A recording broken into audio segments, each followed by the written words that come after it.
ఇంకో మాట అండి, వారు మాట్లాడుతున్న చౌదరి గారు మాట్లాడుతున్న ఇంకో మాట గుర్తుకొచ్చింది. తెలుగు భాష కూడా చాలా ప్రాధాన్యత ఇవ్వడం చేయడం జరిగింది. నాన్నగా స్వర్గీయ నందు తారక రామారావు ప్రతి ప్రభుత్వ వాహనాలపై, ప్రభుత్వ కార్యాలయ పటాలపై తెలుగు సువర్ణాక్షరాలతో ఉండాలని చేపట్టింది మా నాన్న ఎన్టీఆర్. అలాగే తెలుగు భాష ఇంకో గుర్తుకొచ్చిందండి, మనం చాలా గర్వకారణం ఇది. మన పోయిన సంవత్సరం నవంబర్లో నేను అమెరికా వెళ్ళడం జరిగింది. అక్కడ మన తెలుగు భాష has been identified as the 20th most spoken language అండి. ఇది చాలా గర్వకారణం మనందరికి. ఇంకో గర్వకారణం ఏంటంటే డాలస్ టెక్సస్ అనే స్టేట్లో Telugu has been offered as a second language అండి.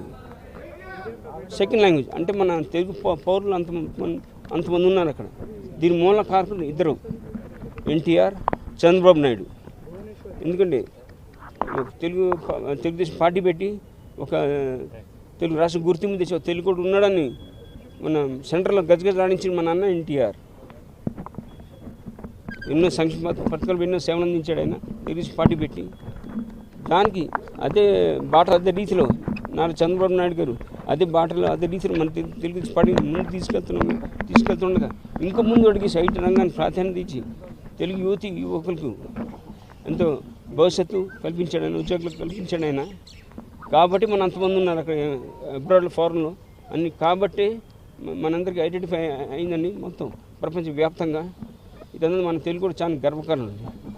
తెలుగు జాతి, తెలుగు గడ్డ, తెలుగు నేలంత కారణం మన నాన్న ఎన్టీ రామారావు గారు అమరం మరణం. जब तक सूरज चांद रहेगा, जब तक सूरज चांद रहेगा, जब तक सूरज चांद रहेगा,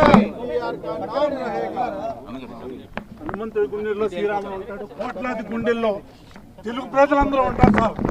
ఆ పేరు పెట్టుకున్నాను చిరంజీవి రామ శివనాగేశ్వర కృష్ణ ప్రసాద్ సార్.